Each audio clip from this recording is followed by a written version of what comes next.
His philosophy is, never regret about the past and do not think of things you could have done differently if they're already done. As a child, he had two dreams, to be a football player and see the I was world. offered, after I finished university, I did a chemistry first degree and a physics PhD. After that, there were actually lots of jobs available, not necessarily the same as now in Europe, but there were lots of jobs available. And I was offered different jobs, but one was indeed in the Netherlands. And I'd been to Holland a couple of times previously. First time when I was 17, went actually to play field hockey in the Netherlands, and then 21 when I was a student, went for 2 weeks in Amsterdam. So I knew at least a bit about the country. And I was offered a job working for Shell in the Netherlands, and rather indeed than take some of the other jobs, I decided to move abroad. That was in connection with the dream.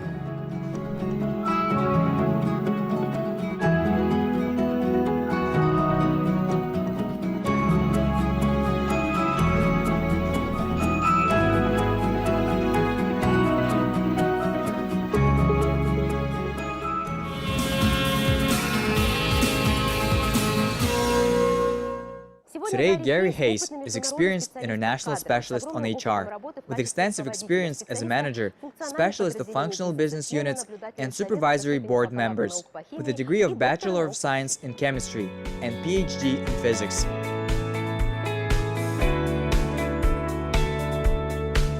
I had a number of jobs, based mainly in Holland, but global jobs for Shell. I did technical jobs, I did business jobs, I did global HR jobs. So I often had jobs connected to lots of different countries around the world, with people reporting me in lots of different countries and the rest. When I left Shell, I actually went to work for New Zealand's biggest company, beginning mainly in Europe. And then I indeed was headhunted to go and work in Russia. So I actually worked for 2 years in Moscow, working for one of the oil and gas companies in Russia.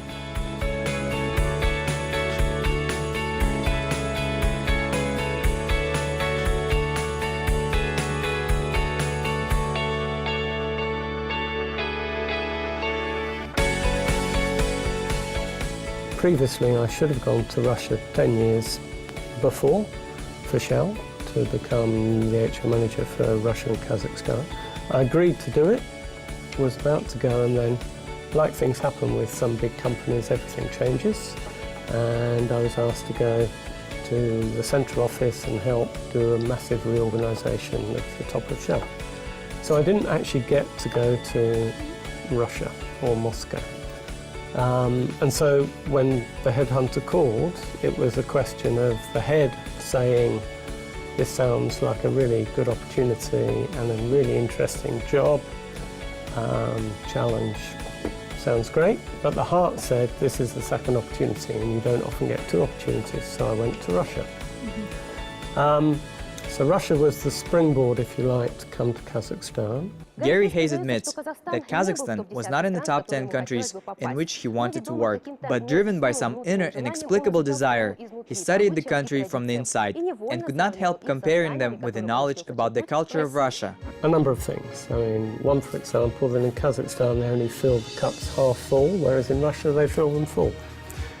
Because otherwise, half full in Russia means it's time to leave. And I presume it's not now time to leave, but we should stay. I actually had in the last job I did with Shell, I actually employed a young Kazakh woman to work for me. And so through talking to her, I learned a number of things. In the job working for the New Zealand company, I also had Kazakhstan as part of the region I was looking after. And also, obviously, living in Russia, or maybe not so obviously, but living in Russia, I learned a lot about its history, about the former Soviet Union, and so through that also knew about Kazakhstan. I can compare the two and also compare things. One of the interests I've had through a number of my roles, both in terms of talent development and change management, is indeed the culture and cultural differences. In fact, we'll talk about it shortly maybe, but part of the work we do now, one of the things we do is organise the Kazakhstan International HR Conference, and next year in April, 14th, 15th of April, it's actually about culture and transformation. But if we look at Kazakhstan, say let's compare it first with Russia, then there are a number of similarities. But there are also some differences. So one of the main differences is probably the hospitality and the immediate friendliness of people in Kazakhstan. That's not to say that people in Russia are not friendly, because if you get through the initial barrier, you've actually made friends for life, and I have a number of very good Russian friends. But nevertheless, the immediate barrier that's there, which is actually very similar even in Holland and a number of European countries, is, I think, slightly different here. So people immediately friendly, immediately hospitable, and I think that also comes from the nomad culture of welcoming guests, ensuring they have something to eat, those sorts of things. And I think that still comes through even in taxi drivers and everything. That helpfulness is there. There are a number of things, certainly in business, that are similar, if we think of, and that's not surprising given the common background of the Soviet Union. So things are very hierarchical here in terms of business structure or structure as a whole, or indeed politics, which is certainly not the case in the Netherlands, for example, which is much more egalitarian. People are much more treated the same, whether or not they're important or less important. Here we have a hierarchy of business, a leadership style, certainly in business, that is more directional, more the boss telling people what to do. And if the boss starts asking questions in a more Western coaching style, people will start to think that maybe the boss doesn't know what they're doing anymore.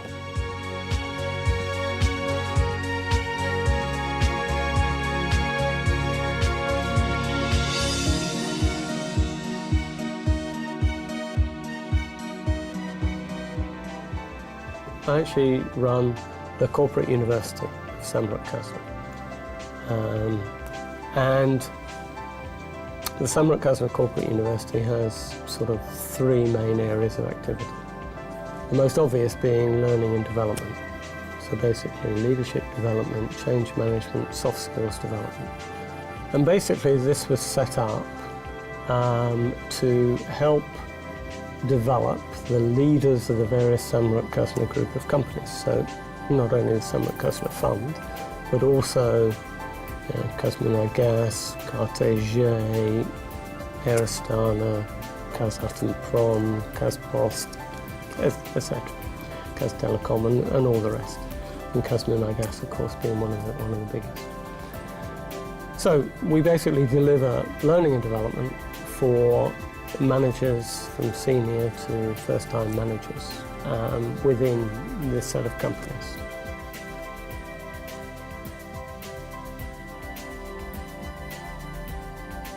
They need to continue developing, so self-development belief, which is, I think, one of the things which is often missing in some of the senior leaders that I meet.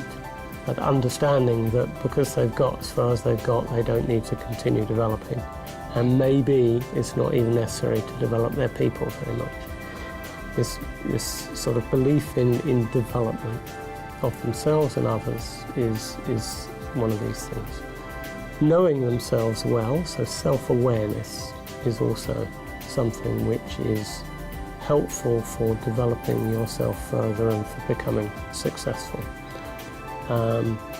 Again, something which I think has been less developed up until now in business in Kazakhstan.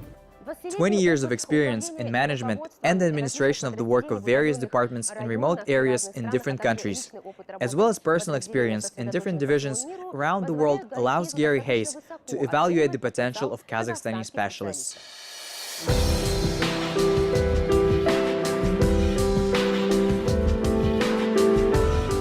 And so we have a lot of young people who don't remember a lot of the history or a lot of what's happened. In terms of business, I think that would be an opportunity to adopt a different culture when dealing with other cultures that maybe see time differently. And I think that's maybe one of the things. There are lots of joint ventures now with other countries in this country. We're trying to grow inward investment still, especially now in difficult times. And working with different nationalities and different cultures, part of that is adopting a slightly different mindset in terms of what others might feel normal.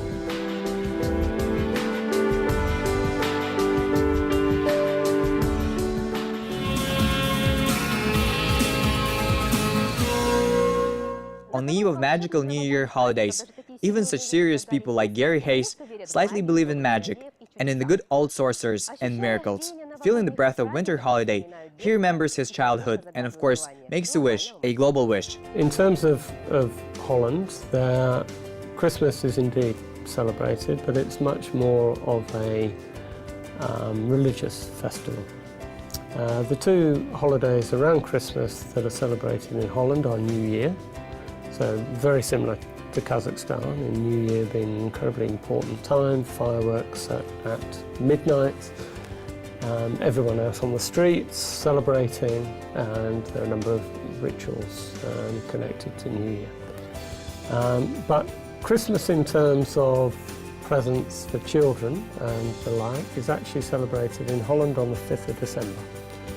That's when St. Nicholas, in red cloak and white beard, so he looks very similar to Father Christmas or Dead Moroz, comes from Spain in a steamboat to Holland to bring the presents to the children that of course he puts in their shoes, and in the past that would have been in their clocks. Providing they've been good. If they've been bad, he hits them, he puts them in his bag and he takes them back to Spain. So most children want to be good. And that's what I celebrated when my children were growing up. So they were obviously growing up in Holland, born in Holland. And so that's the more traditional bit. And part of that ritual is also making rhymes about people, where you poke fun at people. So they're not very serious rhymes, and the Dutch language is really good for making rhymes. Lots of words sound very similar, so you can make rhymes, and that's also what children do at school about each other. It's what grown-ups do in terms of making rhymes about someone else. It's what people do at sports clubs if they're members of sports clubs, and that's very much part of the 5th of December ritual as well, the Sint. If I think personally, then I enjoy being here. I feel at home. As I said earlier, it's not Moscow, but nevertheless, it's become home. And I feel very comfortable here. I enjoy being here. I enjoy learning more about the country. I enjoy having Kazakh friends. So that's also positive. And I hope to be here next year as well. The crisis is, however tricky the economic situation is. We have to be successful, because otherwise Kazakhstan isn't going to be successful. This is the way out of the crisis. This is the way to develop further. We have to keep developing people. We have to keep offering consultancy. We have to keep doing the things we're doing, because if we're not successful, Kazakhstan won't be. If I think then looking forward, that's partly what I want to do professionally. As a person, I hope indeed that one of the things I hear from my Kazakh friends is, okay, things might be bad here, but at least we're not at war. And I think that has to be, exactly, it's a mantra which I hear a lot, and it's a mantra that I fully subscribe to. And let's hope that lots of other people in other countries can also say, it might be a crisis, but we're no longer at war. That would be good.